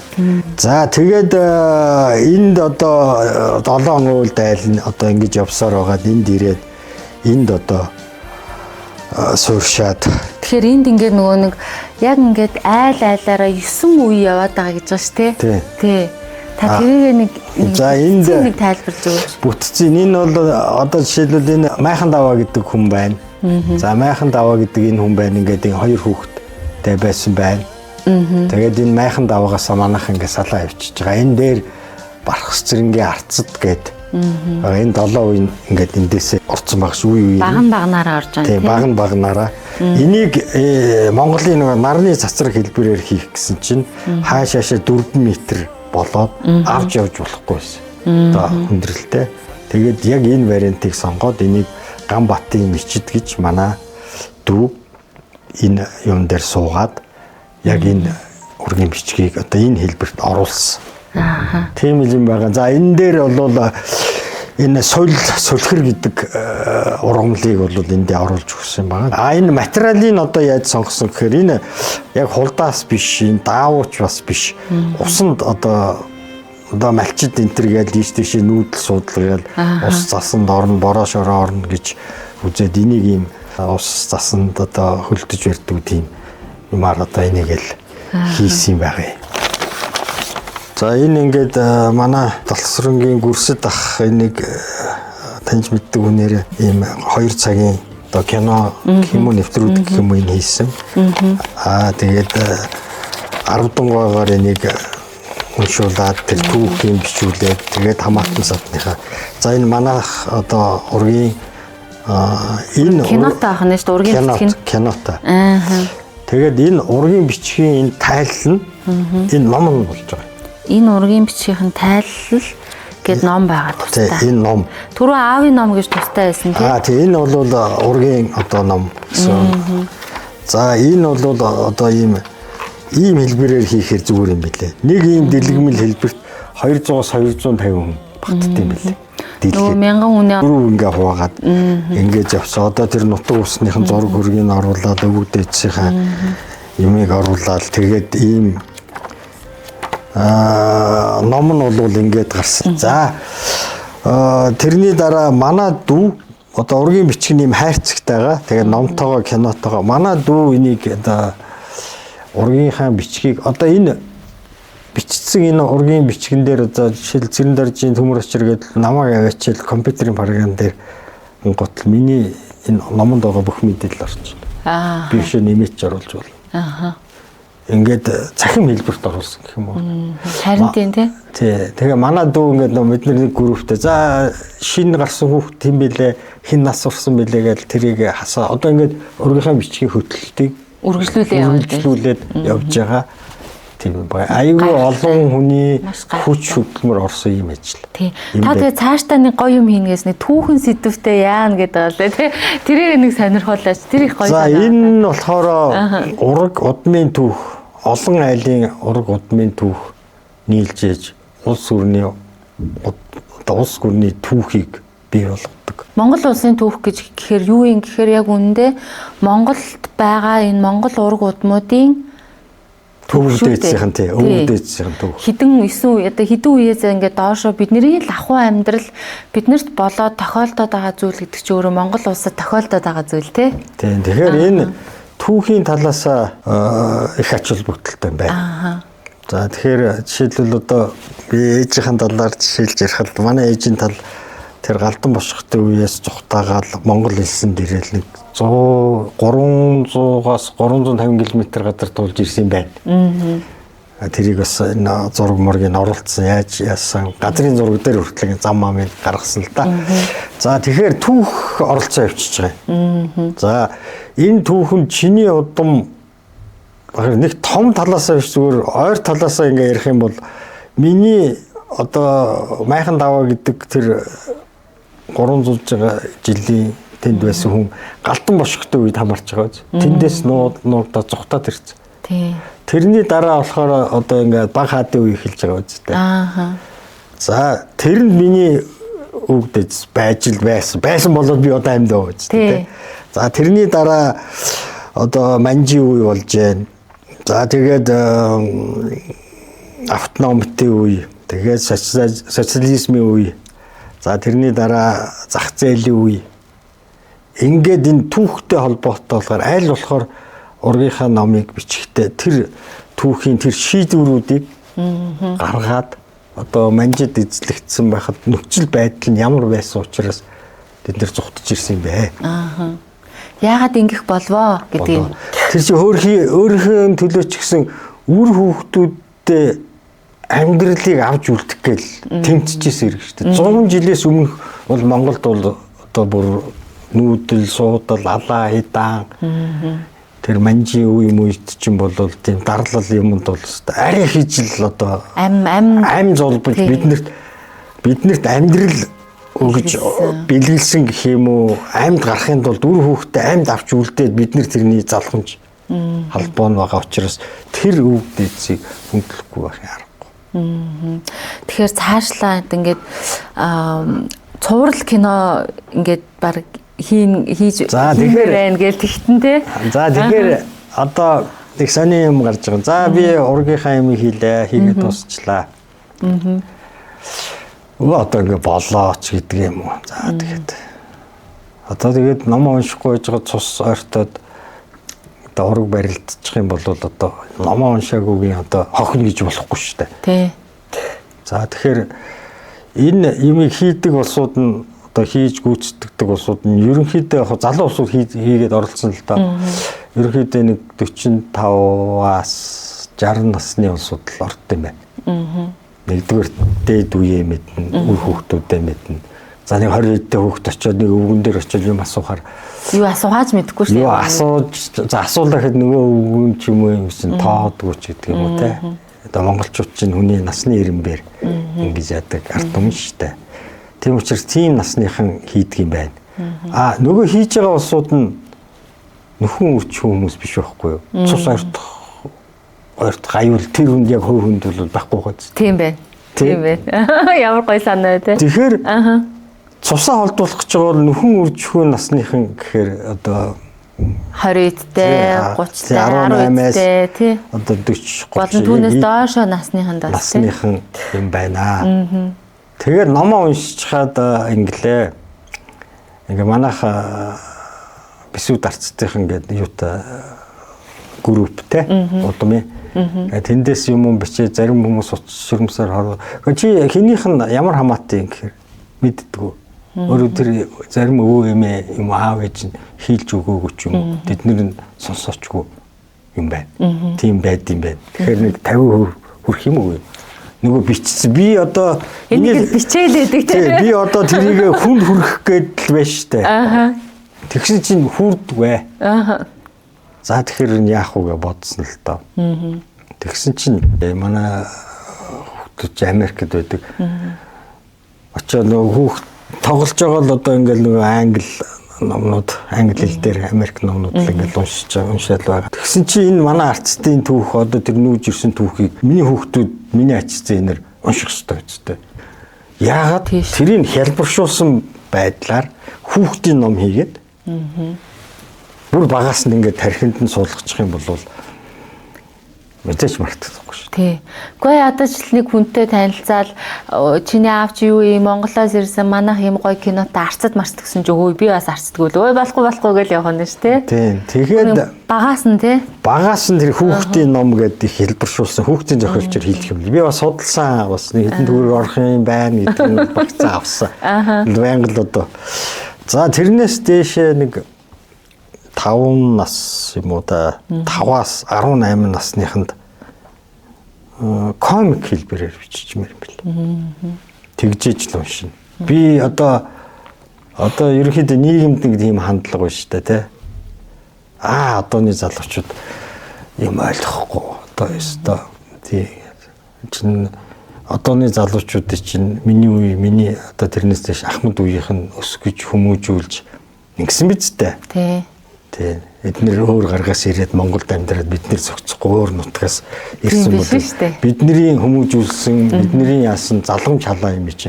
Бид нэр энэ хүссэн хүсээгүй энэ хүмүүстэйгээ зохицох ёстой. Тийм. Тэр талаас нь авч үзэх юм бол тэр хүүхдийн номыг хүүхдэд нь зориулаад дараагийн үед нэг комик хэлбэрээр хийгээд тэгээд кино энэ төр ингэж хийж ээж ойлгуулна гэхээс ном гаргацаа та нар одоо унсноо гээл дээ. Унсноо гэдэг. Ер нь бол энэ цагаан сараар дараа цагаан сараар тэмцээн зарлах гэж байгаа хүүхдүүдтэй. За бүр ингэж болж байна тий. Хамгийн гол нэг бооцоотой баг. Итгэж промоушн хэрэгжүүлэх хэрэгтэй. Тэгээ нэг юм хийчихэд орох биш. Бүр сайхан дуусгаад ингэж явахгүй болохгүй юм байна. За би өөр хүүхдүүдтэй одоо өөрийнхөө хэмжээнд ялаа. За манайхан одоо жоохон томрыг гэх юм уу да. Ургийн бичгийн одоо тийм холбоо төрийн бус байгууллагууд байна. За ямар ч юм миний харснаар тэр Гомбсүрэн гээд хотын захиргаа мэрхлийн хурал интернет байсан тэр хүний нэг тийм байдсан байлаа.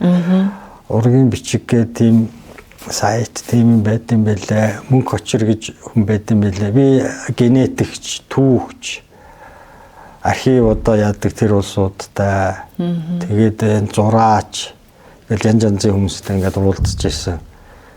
Болохоор бас харьцангуй бас гайгүй мэдээлэл ингээд хуваалцж байгаа шүү дээ. Тэгээд ийм юмнууд байгаад одоо тэдэн 1990 онд ургийн бичиг яах ийм болсон энэ төргээл тэгж байгаа юм байна. За жоохон макро төвшөнд гэх юм уу?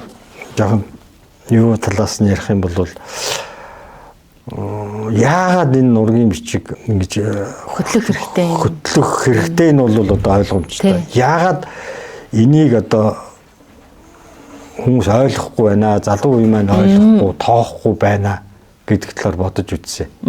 За би энэ нэмийг зөвхөн өөрийнхөө хэмжээнд өөрт учирсан юмараа гэж жишээлбэл одоо галдан бошхтой үеэс ингээд 9 үе байлаа гэж бодъё л да 300 1700 хэдэн оноос ингээд очиход тэр Майхан Даваа гэдэг хүний тухай кино хийж байна. За тэр хүн тэнд хурж ирээд ингээд 9 үеийг харуулсан кино хийж байгаа болдгүй. Тийм шүү дээ. Энэ 9 үе гэдэг чинь Монголын түүхийн 100 200 жил яваад байна шүү дээ. 300 жил. Америкийн нэгдсэн зөвхөн манай удмын 9 үеийн төгс Америкийн нэгдсэн улсаас Ахмад болох гэдэг юм байна. Уурах шиг гэдэг. Бид нэр тийм уламжлалтай улсууд шүү дээ. Тийм. Тэгэхээр зөвхөн нэг муу би гэдэг шиг мандал тийм байх чинь Монгол хүн болгонд байна шүү дээ. Бага. Тэгэхээр 9 үеийн одоо ийм кино хийгээд тэр нь болохоор Форст Гамп ийм тэр нэг түүхэн үйл явдал Форст Гамп үзэл мэдрэл мутаач юм шиг нэг хүн гүүгээл идэг тэр юм л ингээд Америкийн бүх түүх одоо тэр үеийн бүх юм багтцсан байна. Цэрэгт явахт нөгөө Вьетнамын дайныг харуулж байна тий. Тэгэл нөгөө Америкийн тэр хувьсгал хиппичүүд энтер гээл ингээл түүхийн бүгдийг нь харуулдаг штэ тий. Тэр нь шигтэй уулзлаа. 9 үеийг нэг кинон дээр багтаага яаж болдгоо. За тэр чинь 9 ангитай. За тэр манай тэр майхан даваа гэдэл гэх юм бол тэр хүн манжийн галтан бошхтой үед ямар байсан, юу байсан тэрийг гаргаад за хөхмөртөд ирлээ. Хөхмөртийн цүнхэг гэдэг газар. Хоёрдугаар анги хэллээ гэлөө. Тэрний дараагийн хүүхэд нь ямар байсан юм бэ? Тэрийг бас оруулж болно. Тэгээд дараа нь одоо манжийн үе ингээд ингэж яагаад манай өвөөгийн хувьд бол гэх юм бол одоо 1854 онд төрсөн Арцад өвгийн тэргээр жишээлж ярих юм бол тэр хүн ганцаархнаа үлдсэн байсан байхгүй. Ганцаархнаа үлдсэн одоо 1000 болцсон баг. Ганцхан хүнээс 1000 өрөг цаад гарч ирнэ хаа. Тийм 170 жилийн хугацаанд за тэр чинь өргөмөл энэ төр нь бол бий л дээ. Тэгээд тэр хүн ингэчихэд манай одоо хөгшин аав төрж байгаа. Манай хөгшин аав чи 1911 оны юм баггүй юу? Хувьсгалаас өмнөх. Тий. Тэгэхээр чи энэ одоо тэр үеийн түүхийг оруулчихна. Миний аав гэхэд социализмын үед тэр хөдөө мал маллаад байсан хүн мэгтлгээл те. Тэр хүн чинь Улаанбаатарт орж ирээд одоо Сэхэтний нэг тийм давхарга одоо манай аавын үеийнхэн бүгд л тийм байсан. Улаанбаатарт одоо орж ирээд хэрхэн хойно хариулж ирснээ бичсэн байгаа. Тэр биелэн за ингэ явж байгаа социализм үед тэр хүн амьдраад за төмөр очир миний би 1971 онд социализмын сүүл гэх юм уу да одоо 91 20 жил нь одоо социализмын сүүл үед амьдарч байгаа. 90 оноос хойш 2025 он хүртэл би одоо яаж амьдэрсэн юм бэ? Энэ бас Монголын төв. Тийм шүү дээ. Одоо Монголын ардсан хувьсгал гээл тэгэхэд яг юу болж байсан? Залуучуудад яаж байсан? Энд чинь нөгөө яг нэг хүний өнцгөөс 50 гут түүх ярьж байгаа хэрнээ нөхцөл байдлыг яг хүнд гоё мэдрүүлэх байхгүй тий. Энэ бол өстой сонирхолтой байна. За тэгэл таа чинь. За тэгээд тэрний дараа миний охин одоо 1993 та бас тэр нөгөө солон юу мүү гэл гадагшаа дотгошоо явсан бидний үед чинь одоо би нөгөө багш ярьж байгаагаар нь 70 ертөнцөө сонсохгүй баахан ийш тийшээ димий тэнэл өвчин зовлон тусаал. Тэгээд Монголдо ирсэн тэр бол бас л Монголын нийгэмийн тэр юмд миний үеийнхэн бол бидний үеийнхэн бол одоо хамгийн их өртсөн 8 юм хийж чадахгүй капитализмтайгаа зохицож чадахгүй социализмын сэтгэлгээтэй байдаг. Тэгээд тэр бол 20 жил явцсан тэгэл солонгосоос ирсэн байна. За тэгээд миний амьдралыг одоо тэр үеж хамруулж за миний охин 93 оны хүүхэд одоо Америк руу явлаа. Ингээд өвшнгээрээ ингээд Хүмүүрсэн тогоон дотор байдаг гэл нэг нацаг дөржмаа энэ төр бичсэн байдаг. Тэр юм чи одоо социализмын үед ингэж яваал, боловсролын юм ингэж яваал, миний аваар дамжаал би солонгос руу яагаад энэ чинь Монголын төв одоо дипломат харьцаа мэрцээ ямар байгаа вэ? Монголын тусгаар тогтнол энэ цаана оршиж явж ирсэн байж тээ. Тийм шүү дээ. Тэрнээс жижиг төвшин жарахад өв дээдсээс авсан тэр мах боддоор бид бүгдээр энэ замыг туулсан юм аа гэдэг одоо 9 анги тийм кино хийгээд за тэгтээ зөвхөн энэгээр зогсохгүй. Яагаад тэгэхээр энэ үр хойчтой энийг ойлгуулна, цус холдолт гэдгийг яах юм бол нөгөө талын бас ургуудны кино хийх. Тэр кинон дотроо одоо цуг явж байна гэсэн. Тийм. За кино гэхээр чи одоо 9 үеийн кино одоо байж болох нь шүү дээ. Тэрний хажуугаар юу оруулах вэ гэхээр одоо энэ цус харталтын энийг би бол шууд гаргасан зүйл гэж бодчих. Гурван үед бол ер нь гурван үед ийм хоёр үеийн цус харталтыг тэр кинонд одоо ингэ таарчсан тэр чинь кино зохиолоор одоо шийдээд гарсан нь шүү дээ. За дөрөв дэх үе, тав дахь үеийн цус харталтууд ямар байдгийг тэр хүмүүс яаж амьдарч байгаа юм. Бид нэг юм асууч уу. 2 үе, 3 үе гэхэрч манай нөгөө ач зээнэр хоорондоо суудсан гэсэн үг үү? 5 үе гэхэлэр чинь 5 үе гэхэлэр чинь нэг хулын цэцэгтэй хүмүүний илүү цэцэгтэй. За ойлголаа. Энийг юухаар за ер нь бол тэгж цус орцсон улсууд бол зүгээр энгийн бид нартай байх боловч тархлаа одоо ингэ дунд юм байна гэж одоо эрдэмтэд энэ төр ярьж байна. Тэгээ миний бодлоор бол жоохон азуу амьдэрч байгаа юм даа л гэж бодож ирсэн. За тэгээд энэ хоёр цус ортно гэдгийг л одоо Бүр юм ойрхон байхлаар яг 2 3 үе байхлаар яг. Тэгэхээр л одоо нөгөө шивсмэсээ өрчүүлсэн тийм л хүүхдүүд гардаг гэсэн. Тэр нь бол их мэддэг. Энэ говь мөвөр хөдөө өнтрөөс байдаг л гэсэн. Тэрийг бол нутгийнхан мэддэг нэг ил мэл гарах дургу. Тэгвэл энэ киноны уран сайхны аргаар энийг хийгээд одоо шууд тэрийг таниулах нь зөв болов гэж бодож байна. Тэгжээж энэ хүүхдүүд нь за нэг болохгүй байна гэдэг дохио сигналыг авна шүү дээ. 10 жилийн хүүхдүүдэд харнаа ер нь бол цус ортолтын тухай тийм сургаад хийгээд байгаа юм. Тэр багш нарыгаа айгүй сайн бэлдэх ёстой. Улмын талаас нь генетикийн талаас нь ямар байдгийг, түүхийн талаас нь ямар байдгийг эндээ ингээд тэр цус ортолтын талаар багш нарын дунд одоо тэр сургалт явуулаад тэрэнд нь уралдаан зарлаад хэрхэн таниулсан гэдгийг 2024-өөс 2028 он хүртэл ургийн бичиг тийм жил зарласан гэж би сонссон. Говьалтай аймаг дээр инфо доктор гэж юм авсан гэсэн. Одоо ийм хүрээндээ байх юм бол зүгээр улсаас дэмжиглээ одоо нэг мөнгө төгрөгөл ярьчих гэдэг нэг аль болохоор тийм юм руу оруулахгүй зав. Би зүгээр хэвлэлээр баян хүн байх юм бол гэж үзэх юм бол одоо тэрийг ийм кино маягаар гаргаад нэгдүгээр баг хүүхдүүдэд ойлгуулах хэрэгтэй юм байна. Насанд нь тохирсон юм ийгээд одоо нэг том сериал одоо 9-10 ангитай кино хийнэ гэдэг нь яг нөхөн өчгөө насны хүүхдүүдэд хүрэхээр тэднэрт одоо нэг зорилтод бүлэг гэдэг байгаа шүү дээ. Тэр би бол одоо нөхөн өчгөө одоо нас бол одоо ер нь явах дуусах тал руу явж байгаа 60 70 эдтэй хүмүүс бол энийг мэдээд хүндээ таниулна гэхээс бодитоор хэрэгжүүлэх хүмүүс нь одоо зорилт тэр бүлэг нь биш шүү. Тэр бүлэгтээ яаж хүрнэ гэдгийг уян хатан маягаар ингээ шийдээд ингээ явал болох юм да гэсэн юм санаа төрж явдаг.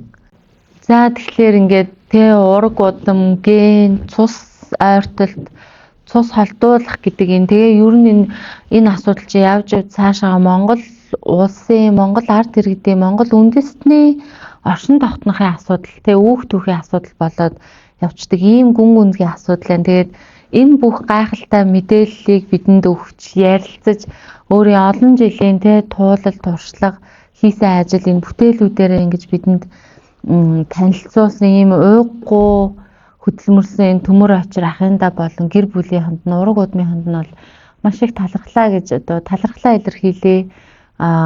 Тэгээд манай энэ подкаст сонсогчдын өмнөөс за тэгээд өөрийнхөө өмнөөс гэр бүлийнхээ өмнөөс манай гэр бүл ч гэсэн танаас одоо суралцахыг одоо хүсэж дээ суралцахыг хичээх болно.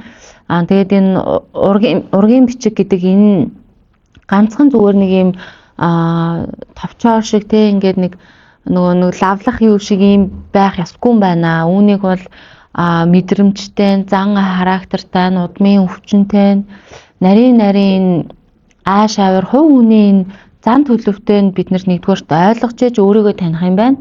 Тэгээд бас үүнийг одоо зүгээр л ингээд бичээд орхичих биш тэ ийм сайхан бүтээл гаргаад ингээд за унш гэд орхичих биш. Таны одоо ингээд бүтэн цогцоор нь бодож байгаа ч үнэхээр гайхалтай байна л да. Бага насны хүмүүст яаж хүрэхин, хүү үржихийн насны хүмүүст яаж хүрэхин тэр гэж бодож байгаа ч бүр үнэхээр гайхалтай байна. Тэгээд энэ гайхалтай туулал туршлага мэдээлэл хуваалцсан танд маш их баярлалаа. Тэгээд мэдээж одоо саяны одоо энэ түүхтэй энэ нөгөө ургийн бичгийг холбоод энэ бол баг юм хаанч байхгүй супер кино зохиол байгаа байхгүй тий. Яагаад тэгэхээр би нөгөө нэг BTS гээд нэг Солонгос хамтлагийн тухай сонсож байхад ерөөсөө дэлхийд даяар хамгийн их борлогддог юм юу юм гэхээр гой сайхан царай биш. Гой сайхан дуу хоолой биш. Юу зарагддгийг гэхээр хамгийн их хүмүүст бүр ингэж фандом үүсгэж буюу нөгөө галзуу шүтэмшрэгч гэдэг штэ. Тийм юм үүсгэж зарагддаг хамгийн том контент юу гэдгийг гэхээр энэ стори буюу түүх, үүх түүх байдаг гэж байгаа байхгүй. Тэгэхээр таны одоо энэ 9 үеийг Монголын түүхтэй холбоод ингэж үе үеэр нэг анги кино болгоод гаргана энэ төр гэдэг бол яг одоо энэ кино зохиол хийдэг юм хийдэг тийм бэлэн хүмүүст бол үнэхээр их бас сайхан санаа болох хаа гэж бодож байна. Би тэгээд төмөр очир ахтай тийм хүмүүс байвал холбогдоосоо гэж хүсэж байна тий. Тэгээ бас төмөр очир ахтай ямар хүмүүс холбогдоосоо гэж хүсэж байна гэхээр ургийн бичгээ бичих гээд байж байгаа ч гэсэн яаж бичгээ мэдэхгүй, юунаас эхлэхээ мэдэхгүй, хаанаа сайхан мэдэхгүй. За жишээлбэл одоо энэ бичих формат энтрийг те үнэхээр одоо ингээд нэг алдаа хийгээд та нар шиг бичих гэж үүссэн байж тээ. Буюу энэ өөрийн нөгөө нэг туулал туршлагаасаа суралцаж ингэж боловсронгуй болгож гаргаж ирсэн энэ аргыг нь ашиглаасай, тэгээ төмөр очир хахаа суралцаасай, зөвлөгөө аваасай гэж хүсэж байна. Тэгээд би энэ подкастынхаа доор болохоор төмөр очир ахынхаа одоо сошиал хаягуудыг те холбоо барих хаягийг гар утасны дугаарыг энэ төр оруулчин. Тэгээ та бүхэн маань сонирхож байгаа хүмүүс хамт холбогдоод цаашдаа ажил үйлсээ бол ингээд хамтраад хийх нь бол манай ах бол туслах хаа гэж бодож байна тий. Болдгоо. Ер нь одоо энэ юмд нийтийн өмнө нээлттэй одоо ингээд гарч байгаа нь одоо анх удаа юм чинь туслахад бол одоо заагаад хилээд бас харьцангуй туршлагатай болсон учраас татгалцах юм бол байхгүй. Би одоо эцэст нэг юм хэлмээр байгаа юм. Ургийн бичиг гэдэг бол уйггүй ажиллагааны л үр дүн юм. Гэсэн тийм. Одоо би бас өөрийнхөө үгийг гэдэг юм уу, тийм хэлэхэд афоризм юм уу, тийм юм байл. За тэгээд эцэст нь хэлэхэд залуу хүмүүс ураг удмаа судалчаад мэрэгжлээ сонгоход оруулж болно. За манай удмынхан ч одоо ийм аяастай эсвэл төвчээртэй зантаа бол зэрэг цагдаа прокурорын ч юм уу нээлттэй талаас нь удмаа судалчаад аль талаа гаргасан гэдгээр мэрэгжлээ сонгож болно. Насны туршийн эзэмших мэрэгжлээ тэгвэл алдахгүй. Би бол шал өөр мэрэгжлийн мөртлөө одоо энэ юм хийж гин гэдэг нь бас манай өвөө энтрээс бас юм бичдэг тийм хүн учруулдаг гэдэг юм уу. Тийм хөө байсан тэр юм ингээд нэгдсэн учраас ингэж байгаа юм байна. Хүмүүст хэлэхэд дурсан бичнэ гэхээр би юм бичиж чаддгүй хэрэггүй гэдэг. Тэр хүмүүсийн чинь одоо яаж оруулж байгаа гэхээр утсаар ирчдэг шүү дээ. Утсаар яриад одоо энд манай аавын шав байсан бэмбчүүгээ утсаар яриад бичлэг хийцэн коронавиг үеэр нас орчиж байгаа байхгүй. Тэгэхээр тэр бичлэгийг яагаад энэ номонд оруулчихж байгаа юм. Тэгэхээр утсаар аваад байнгын мэдээлэл ингээд одоо юм боловсронгуй болсон юм чинь ингэж яваад ингээд мэдээлэлээ цуглуулаад настангуудаа ингээд амьд байгаа дээр нүгийг хэлүүлээл ингээд баг багаар юмаа цуглуулад байвал хүн болгонд нэгдэлтэй. Тэгээд дээр нь бас 70 ухамсарын юм орж ирдэм байлээ. Тэгээд хүн аливаа юм хүсгээр хайгаад олохгүй байсан хүн тэр мэрийг ах トゥ нь бид нэр ингээд тэр хааны өмнө хайсаар гол болчихсон.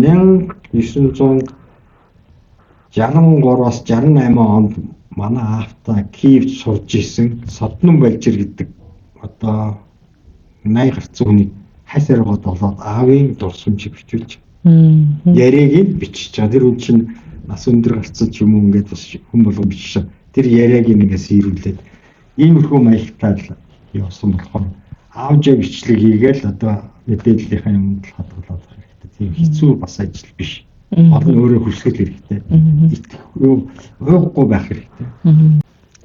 За тэгэхээр манай подкастэнд оролцож ингээд өөрийн үнэтэй туршлагаа хуваалцсан Төмөр Очир ахтай баярлалаа.